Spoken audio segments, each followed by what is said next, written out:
Wednesday morning, everybody. Welcome on into today's episode of Freight Waves Now. I'm Kaylee Nix here with Anthony Smith, ready to get your Wednesday started. And that's right. On today's episode, we'll have another lucky person in our hot seat coming up later on in the next hour. Also, we'll have advice on what you should focus on in a volatile market. But first, our top story takes us not too far from here to Oak Ridge, Tennessee, where a new locomotive engine is being built with a new fuel, and it's not nuclear. We have Joanna Marsh here to join us now. Joanna, thanks so much for being here this morning. Thanks for having me. Good morning. So let's talk a little bit about what's going on with this. We know that there are alternative powered locomotives in the works. We've heard a lot about battery electric locomotives from places like Wabtec, but what's going on with the possibility of hydrogen? Yeah. So hydrogen-powered locomotives is definitely a thing that the freight rail industry is looking into. It's not new. Like Canadian Pacific, for instance, has, I believe, some programs involving hydrogen-powered locomotives and sort of using hydrogen to power the fuel cells to power the locomotives. And there are other class ones looking at hydrogen locomotives as well. So that's not new. What is new is this sort of ongoing partnership that started a few months ago between Wabtec and the two national laboratories, one at Oak Ridge, as you mentioned, in Tennessee, and the other one, Argonne National Laboratory. And what the project entails, it's 4 years, and it's looking to see if they can develop sort of a hybrid locomotive. Like you have you have electric vehicles and you have electric vehicles that run on gasoline and batteries. And so it's kind of like the same idea. It's like, can you have a locomotive that can run on both hydrogen and diesel? So that's kind of what they're looking at right now, and just trying to see what content, can they split between diesel and hydrogen? Like, can it be, 10% diesel? And throughout the process, they'll try to, up the hydrogen content more to see, what can run safely, what can, operate, what's the optimum performance, that kind of thing. And so, that's what they'll all be doing throughout this project. So when it comes to drafting a hybrid of something, whether that's a combustion engine, whether that's a locomotive, a lot of the problem has to come with the fact that for a hybrid, you have to have two specific sets of equipment, right? Like if you're going to go battery electric, or hybrid battery, not only do you have to have the batteries, which are heavy and cumbersome, but then you also have to have the ICE products. Same thing as if you go half hydrogen, half diesel, right? You have to have components that work for both. Any indication on what that looks like from a performance standard? Do we see okay performance for a locomotive that operates off of both types of equipment? Are there limitations because of the weight or the size of the equipment or anything like that? Yeah.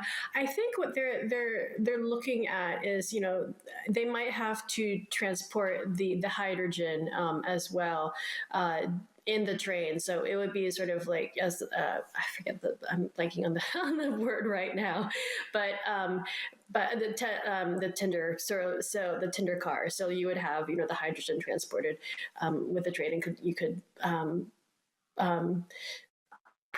put it, but the hydrogen could go into the locomotive when you need it. Let's see, but the other interesting thing about this project is that that it builds upon sort of existing research, not just within the railroad industry, but actually with the automotive industry. Oak Ridge has conducted research on light vehicle, and the Department of Transportation is looking at focusing on heavy vehicles. And so that's how freight locomotives got involved. Let me see what else. And Wabtec as well also has a relationship with General Motors in terms of, looking at this kind of technology. All parties are building upon existing from other transportation modes. And Joanna, of course, you mentioned the 4-year timeline here, but do you have any idea of when this is kind of finished up after the end of that, what the lifespan of the engine is looking like? I know a typical locomotive engine lifespan is looking around 30 years. Does this potentially extend that? Yeah, that's a good question. I'm not 100% sure. I know that after the project is done, WebTech will sort of have the rights to the copyright, so to speak, and so they can make a product from that. But of course, the national laboratories will have their information as well that they can use to bolster future research.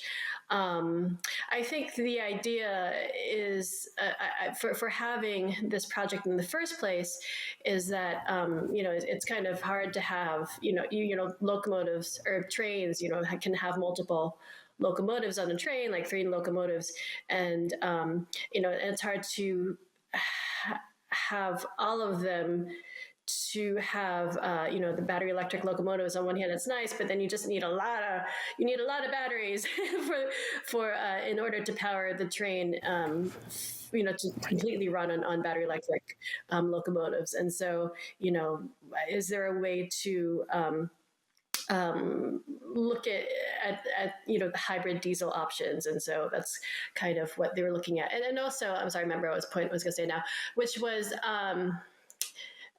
they're also trying to find a retrofit option. And so, locomotives are really expensive. And so, is there a way to retrofit existing locomotives and can that sort of maintain the lifespan of a locomotive or extend it? I'm not sure, but that is something that they're looking at as well. So.